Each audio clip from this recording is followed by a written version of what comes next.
I just finished up my first class for the day, and now I'm on my way to run a pretty special errand. The president of Stanford University, Marc Tessier-Lavigne, has been holding office hours recently as a way for students to get one-on-one FaceTime with him to share their ideas about how to make Stanford an even better place to study and to live. It's all part of this long-range planning initiative that the university takes on about every once in 15 years. Anyways, I signed up for one of his office hours in the president's office to tell him all of my ideas to make Stanford perfect.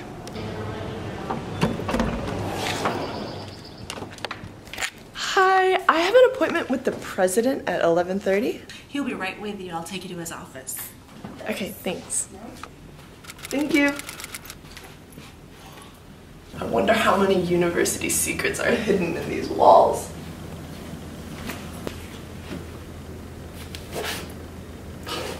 Dang it. I was hoping the whole bookshelf would move. It's the presidential pen. Oh my god! The presidential swivel chair! The presidential hotline! Provost Drell? Cath? Mr. President! Wow, hello! It's so nice to meet you. Good to see you. Persis called. Oh, did she get my last call? I think so.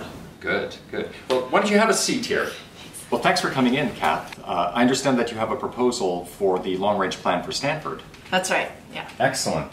You know, I'm a pretty big fan of Cath in college. Wow, really? Oh yes. Team Benji all the way. Right. I'll be sure to tell him. My proposal anyways is this. We double the number of fountains on campus, therefore doubling the capacity for fountain hopping. Think about it. What's better than one turbine fountain? 2 turbine fountains? I knew you'd like it. Listen, Cath, I appreciate your passion for this proposal. It's clear that you think that fountain hopping is something that makes Stanford a very special place. But long-range planning is about much more than just throwing in a few more fountains. In fact, with the deadline to submit proposals coming up at the end of June, I could really use your help in making sure that your fellow undergraduates understand what long-range planning is all about. So you want my help to tell other students what long-range planning proposals are and how they can submit them? Precisely. I can be down for that, Mr. President, but we're gonna have to do things my way. How do you mean?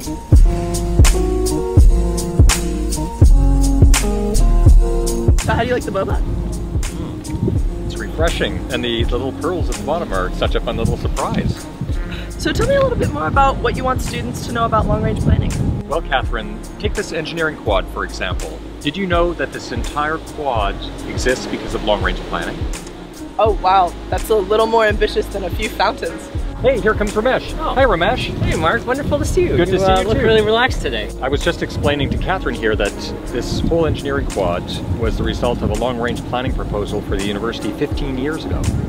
Yeah, it's really amazing, actually. You know, this is engineering for the 21st century. It's much more interdisciplinary and much more open space. Down in the far corner there, we've got the Shriram Center, which houses bioengineering, chemical engineering. We've got engineering and applied sciences here over in the Spilker building. We've got the engineering library, the dean's office, management science and engineering here in the Wong Engineering Center. And then way off there in the distance, that's actually the first building that went up. That's the Jerry Yang and Akiko Yamazaki Environment and Energy Building. Given that name, we affectionately like to call it Y2E2. Okay, well, thanks, Ramesh. All right, see you guys. Bye. Wow, I had no idea long-range planning proposals could include such a huge undertaking. Absolutely, and in fact, they don't have to be as specific as build an engineering quad.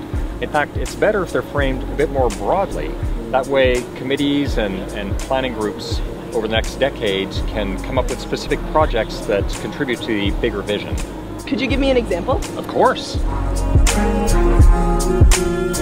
Have you ever had a class in McMurtry? Yeah, I took COM 120W and CS 181W here. McMurtry was once part of a much larger long-range plan to enhance the arts here at Stanford.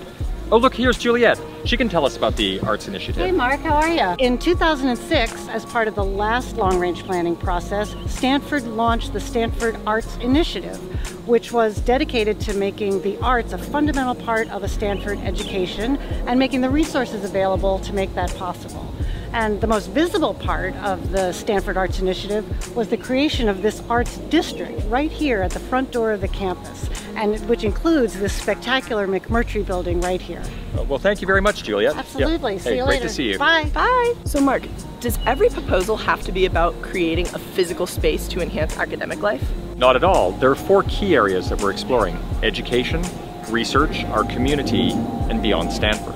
We'd love to see proposals on residential experience, mentoring and internships, extracurriculars, and communities and representation, for example. Oh wow, those are really broad. They are broad. We really want students, either by themselves or together as groups, to stop and ask themselves the question, how can we make Stanford even better over the next 10 to 20 years? What specific actions can we take to do that?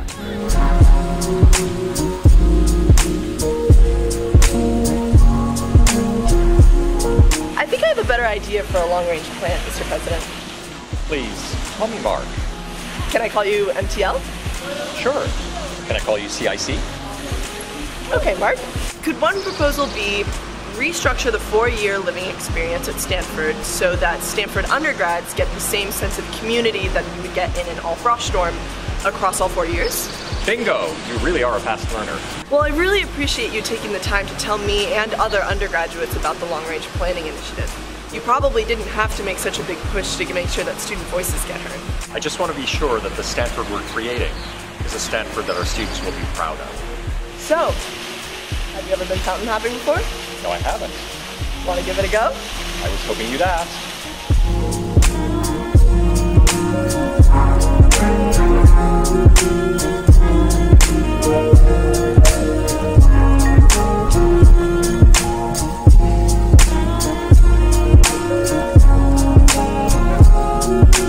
Yeah, a simple paragraph explaining a student's vision would be great. Or perhaps a video clip